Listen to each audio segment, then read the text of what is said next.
7 years plus relationship sa kanyang taong minamahal. Pero ang taong minamahal niya pala ay matagal nang kasal sa iba. Kumbaga, kaya pala nawawalan ng oras sa kanya. Kaya pala hindi niya nahahagilap. Kaya pala kapag may lakad silang nakaplano, hindi natutuloy. Laging may aberya yung partner niya. Yung pala, hindi naman kasi siya priority. Dahil meron naman palang legal at siya yung illegal. At ang masaklap dito sa sitwasyon ng ating secret file sender, siya yung nauna. Pero siya pa yung naging kabit. 7 taon na sila nung partner niya nung malaman niyang kabit siya. Tapos 4 years ago, ikinasal pala itong partner niya doon sa legal. At yun yung kilala ng pamilya niya. Nakakaloka. Pero kung tutuusin, parang ang weird lang na hindi masyadong nakaramdam yung secret file sender natin na meron talagang iba. Yung tipong pinatagal niya pa ng pinatagal. Or baka talagang nagtitiwala lang siya na kahit may nararamdaman siya, sarili niya, niloloko rin niya. May ganun eh. Yung sarili mo niloloko mo dahil gusto mong paniwalain yung sarili mo na mag-work yung relasyon na pilit mong binubuo sa utak mo. Yung pala, mag-isa ka na lang nagpaplano. Boom! Charot with darot. Anyway, pakinggan na po natin yung mga kabisyo nating nag-share ng kanilang mga thoughts, comments, suggestions, and violent reactions. Ito po ang sabi ni Charles Sancho.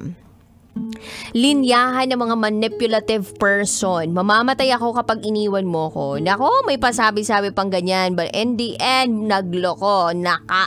Nagkaasawa. Walang balls ang ex-partner mo. Ginawa ka pampalipas oras.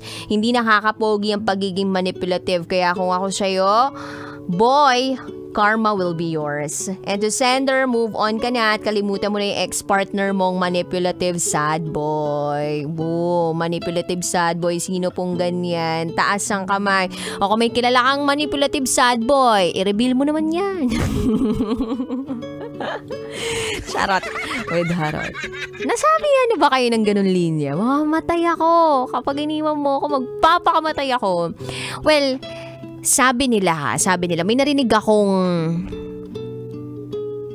therapist na nagsabi sa isang conference about people who actually say, oo, magpapakamatay na ako pag nawala ka. This may be true, but most of the time, hindi daw.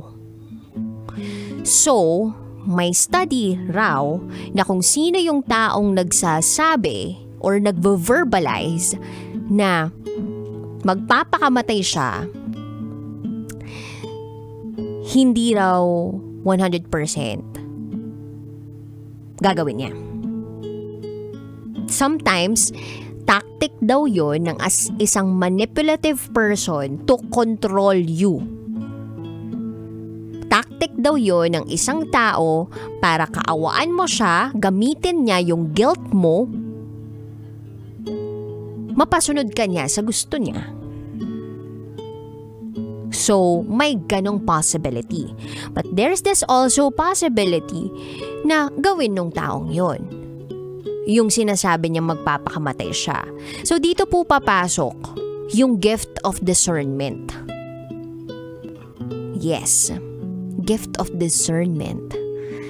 Wow, anong ibig sabihin nitong discernment na to, DJ Rocky? Ngayon ko lang to narinig. Ito ba yung nilalagyan ng mga tao sa isang kumpanya? Department po yun, hindi po yung discernment. O diba, ang corny ko doon, har. Charot! May darot! Pero kidding aside, kabisyo, discernment is actually a gift from God. Kung lalaliman natin, ay ito ay binigay sa'yo ng Panginoon to gauge kung ano yung magiging desisyon mo in life na ikabubuti mo. Gets mo?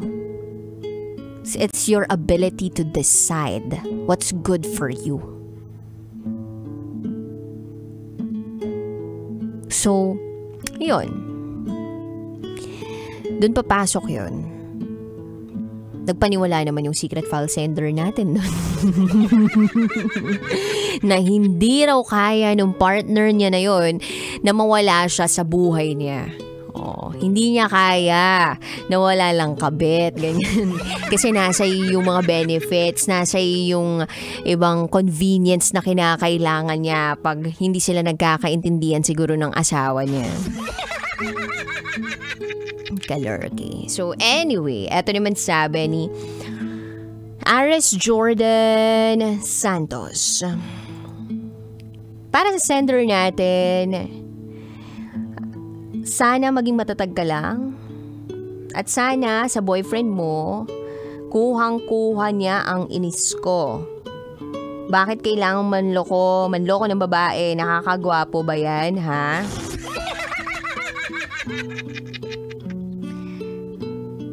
Nakakadagdag ba ng pagkalalaki yan, ha? Buti na lang nakita ko yung post sa FB, kaso huli na. Pero sabi nga, walang bahong hindi umalingasaw. Yun lamang po from Aris Jordan Santos. Yung pag-stalk sa social media account, sa totoo lang, may magandang dulot din yan eh. Hindi porke kung ano yung nakita mo sa social media, yun na yung totoo.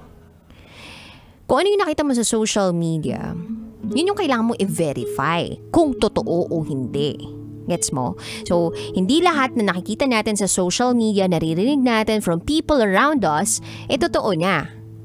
Kaya tayo binigyan ng isip at puso, kaya tayo binigyan ng abilidad na makapag-isip-isip, ay para timbangin din natin at isipin natin, kalkulahin natin kung tama ba yung naiisip natin, yung judgment natin, yung nasagap natin tungkol sa isang tao.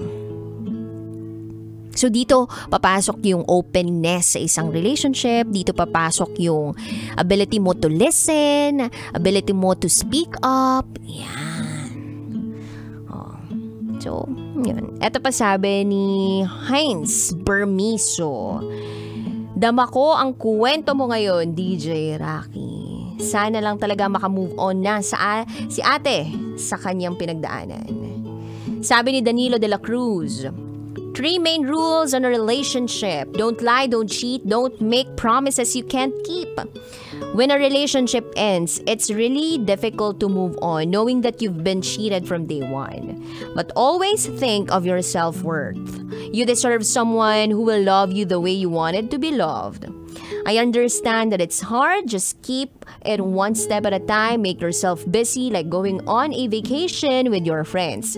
I hope you'll find your one true love, Miss Letter Sender. You'll never know. Maybe he is listening to your story right now. True-hearted Thursday to you, DJ Rocky.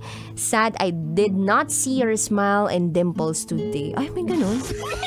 Thank you, Danilo R. de la Cruz. Actually, mahirap talaga makamove on. Lalong-lalo na kapag itinaya mo lahat, kapag sobrang invested ka sa isang relationship. Pero kapag mahal mo yung sarili mo at alam mo yung kaya mong ibigay sa ibang tao, alam mo yung klase, yung dekalidad na klase ng pagmamahal na kaya mong i-offer sa isang tao, naniniwala ako na hindi ka mahihirapan masyado. Kumbaga nandun yung sakit, mararamdaman mo yung pain, yung hurt, mamimiss mo yung pakiramdam na meron kang kausap, na ito yung tao mapagsasabihan mo ng mga bigat, ng sarap ng buhay. Yung may kasama ka, yung may karami ka, may partner ka, mamimiss mo yun kapag single ka. Pero it's better to be single than to be in a relationship wherein you feel like you're just alone. You're alone. Imagine, 7 years of your relationship. Hindi naman talaga kayo nagkaroon ng magandang relationship. As in, it was just like a one-way street. Hindi siya two-way.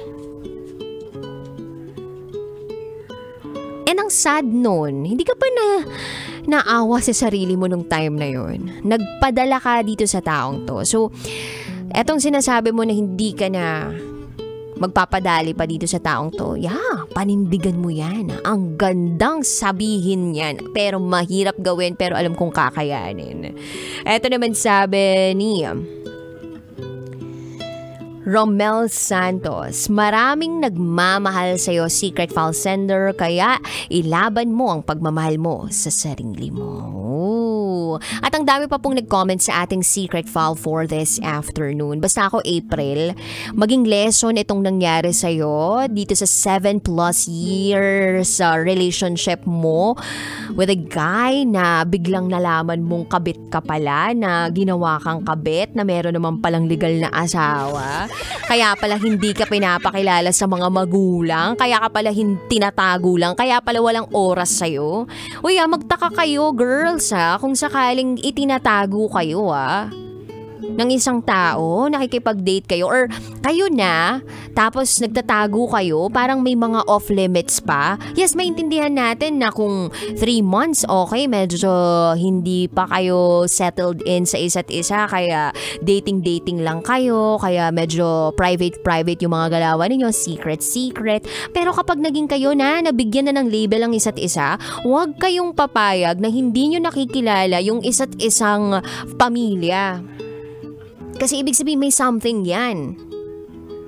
Unless valid reason, ayaw kang ipakilala sa pamilya kasi may pamilya na siya. Ganon.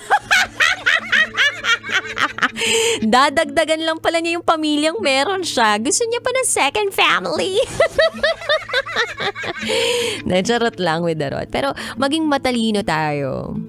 Well, di naman natin sinasabi na kailangan kalkulahin natin lahat ng mga nangyayari sa relasyon natin. Pero yung mga simpleng ganyan lang, kailangan natin pakiramdamang maigi.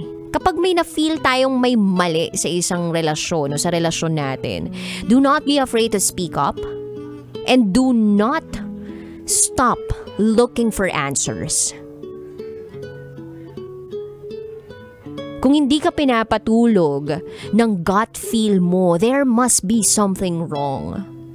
So yan ang baunin mo na lesson sa previous relationship mo, sa mga susunod mo pang relasyon or sa susunod mong relasyon, and hopefully makita mo na yung the one mo, naiingatan yung tiwalang ibinibigay mo.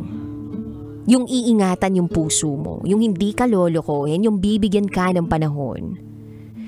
Yes, there's no such thing as a perfect partner or perfect relationship. Pero, sa tamang tao, it's gonna be imperfectly perfect. And I hope you'll find that kind of love. Pagpatuloy mo lang ang pagmamahal mo sa sarili mo. Because loving yourself is the greatest love of all. The greatest love. Napakanta na ng ganun. Wag po tayo pumapayag na maging kabit, kahit nga sa jeep, bawal sabit sa relasyon pa kaya. Anyway, if you want to share your secrets, share it to me, rakatera@gmail.com. I gotta say, BRB as in bathroom break. You were so with me, DJ Raki, and you are listening here, Sister Shaw. Feel good, feel good, feel good. 90.7 Love Radio. This is April's Secret 5.